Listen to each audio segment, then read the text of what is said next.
Hello and welcome to the lecture on indexed arrays.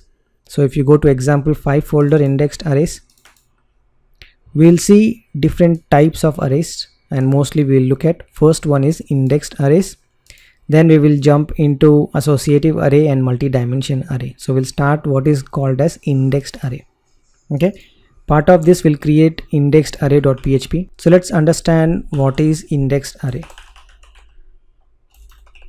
Index arrays are sequence arrays of element with integer index numbers. Okay, the index is basically represented with an number, integer number. Those are called as indexed arrays. And mostly if you don't mention the index number, it is mostly in sequence.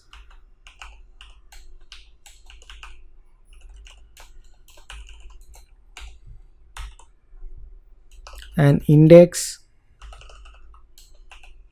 starts with 0.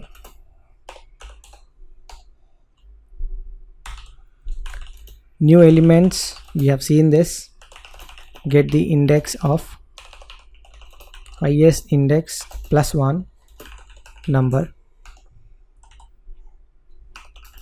You can always break the sequence as well, right? We have also seen this. And add new elements to future index as well. We can jump the index numbers, means we can specify 0 and then directly you can put any index numbers, integer numbers, and store the data there. Okay, it's not necessarily it has to be in sequence. You can choose to have your own index numbers. If you don't mention the index number, the highest index plus 1 number is taken. An index always starts with 0, and mostly if you don't mention anything, it is always in sequence. Okay, this is the characteristic of an indexed array. Whenever someone say create an indexed array has these features. It is denoted with an integer numbers. Okay, a good example is if you have an array, I'll say 1, 2, 3, 4, 5, right? I'm not specifying any index here. These are the values of an array, right? And automatically the index is been set from 0 to 5. Okay, if you do a var dump,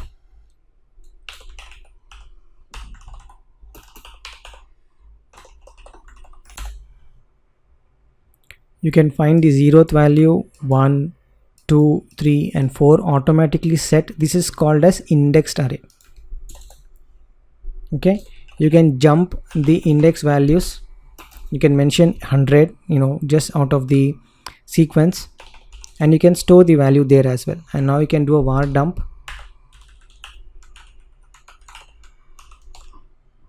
and it will be perfectly fine accepting that 100 as well. So jump from 4 to 100. So sequence doesn't really matter, but if you don't mention, it will just take up the sequence. Okay, how to add an element to an array? Okay, you do it like that. Just mention the square brackets, don't mention the index number. It will take the index from the previous highest number and it will do the plus 1. So let's look at the strings. So let's say I am completely removing all those array and pasting a new one, because I'm not specifying an array. I'm just saying the variable name and assigning a new array altogether. So let's look at what is available in this array now. So we'll do before and after. Okay, it's very important to understand what happens before and after. So before we had an array of numbers, then it changed to array of strings. Okay, the only difference happen is from we are not mentioning the index number, means we are not saying store it as a sequence. We are saying replace that variable with a new array itself. Okay, it is as similar to resetting an array. This is the way you reset an array. Instead of resetting, we are assigning the new array to it. Okay, and it completely keep lost of what happened previously. It takes up the new array and store it in the array starting with 0. Okay, so the previous array is replaced with the new array, and it will start putting the index as 0. It won't repeat from 101. It won't do like 102. It forgets about this, start fresh from 0.